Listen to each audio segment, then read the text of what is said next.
Hello everyone and welcome back to Retrobate. In today's episode we're going to be returning to the Essential Top 10. But more than that, today we're going to be looking at the Commodore 64, which is of course my most nostalgic machine.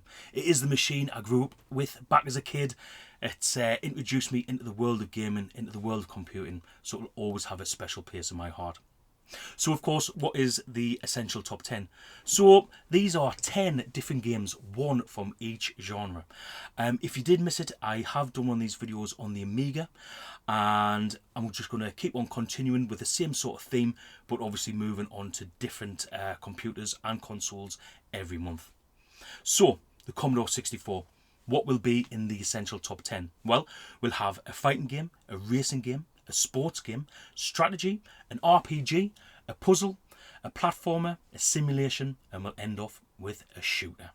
So remember guys, these are my personal favourite games from each genre, creating my personal top 10. But of course, for you guys, it would be different. So please put what your top 10 would be, one for each genre, in the comments below. Tell me why I'm wrong, or tell me why I'm right. It's probably going to be why I'm wrong. But anyway, without further ado, let's get on to the Commodore 64 Essential Top 10.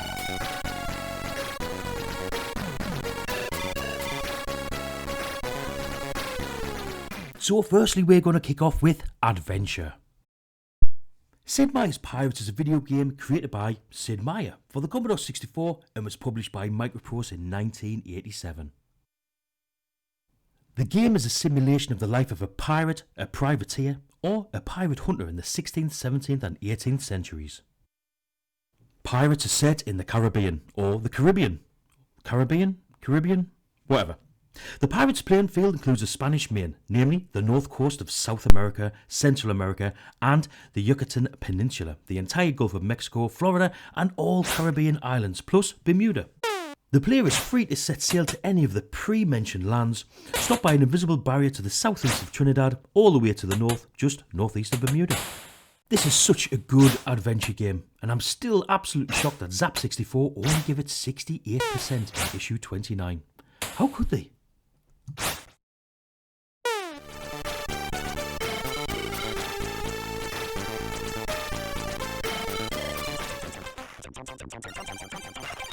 iGear Plus is a fighting game written by Archie McLean and published in 1987 by System 3 for the Commodore 64.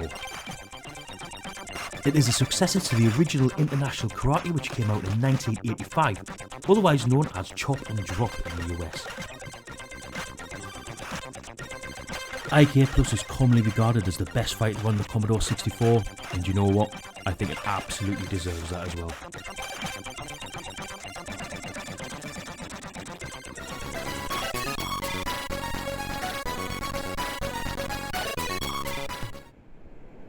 So moving on to sports. Now this is an incredibly difficult subject to choose only one game, so I had to go with what I know. And this was the football game that I played more than any other on the Commodore 64 back in the day.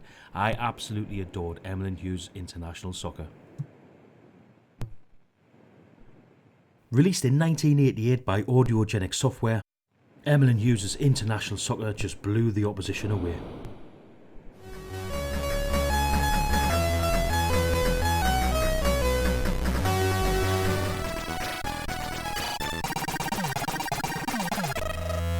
So now we move on to racing, and well, you know, sometimes the Commodore 64 has a bit of a reputation as not having the best racing games.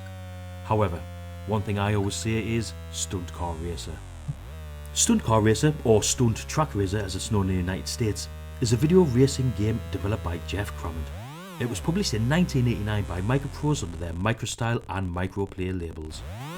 This game pushed the Commodore 64's technical boundaries back even further. And aren't we Commodore 64 owners lucky to have it?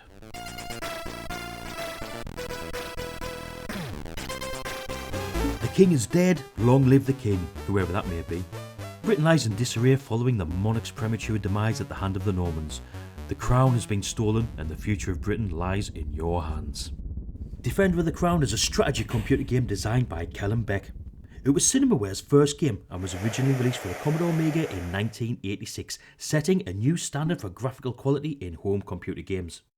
In 1987 it was finally ported to the Commodore 64, and an experience which should not be missed by any Commodore 64 owner.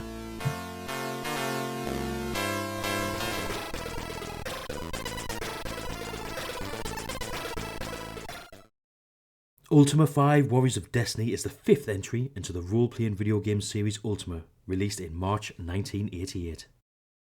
The game's story takes a darker turn from its predecessor Ultima 4. Britannia's King Lord British is missing, replaced by a tyrant named Lord Blackthorn. The player must navigate the totalitarian world bent on enforcing its virtues through draconian means. In Ultima 5, the game world is now larger, with more towns, further detailed dungeons and an expansive underworld to explore.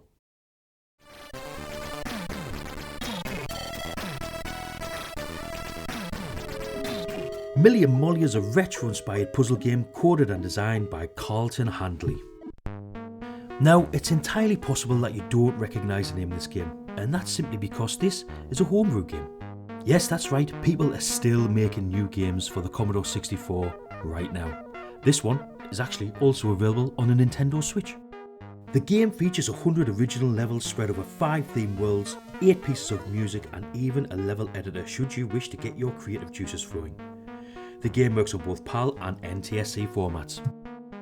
A physical version of the game is available from Bitmapsoft, but if you want to get the free download, you can go along to itch.io, where recently it was made free for everyone.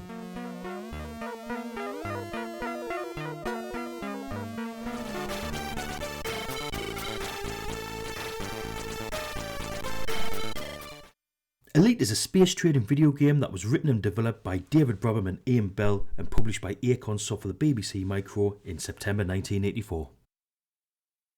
The game is absolutely massive. It has 8 galaxies, 2,000 planets, endless trading possibilities and tireless action.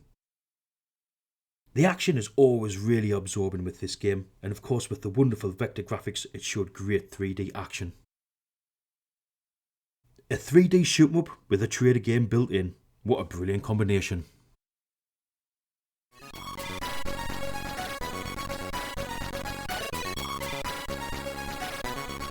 Sam's Journey is a stunning run and jump game for the Commodore 64 that was released back in 2017.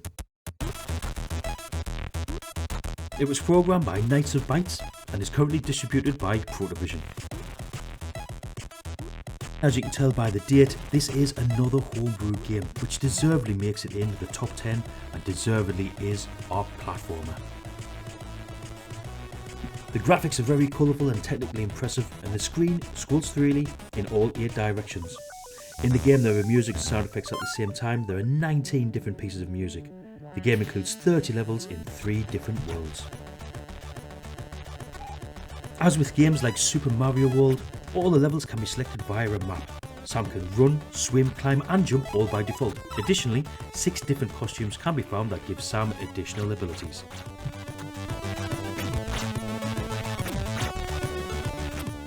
These days, I commonly regard this as probably the best Commodore 64 game that I've ever played. And if anyone out there ever tries to say anything bad about the Commodore 64, I always say, please, just try Sam's Journey.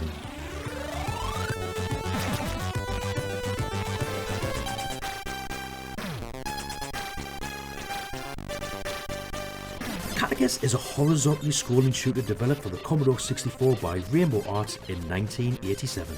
The game takes place on the planet Catechus, a human colony in deep space. There, scientists develop machinery with advanced artificial intelligence capabilities. However, the machines eventually evolved beyond the control of their human creators and overtook the planet. Catechus has a very similar feel to that of R-Type, with multiple levels, power-ups and various end bosses. I love the fact that the 2-player mode features a second player controlling the Force module. This creates an unusual play strategy of the attacker and the defender, since the main ship is vulnerable to enemy fire and hazards. So that wraps up my essential top 10 Commodore 64 games.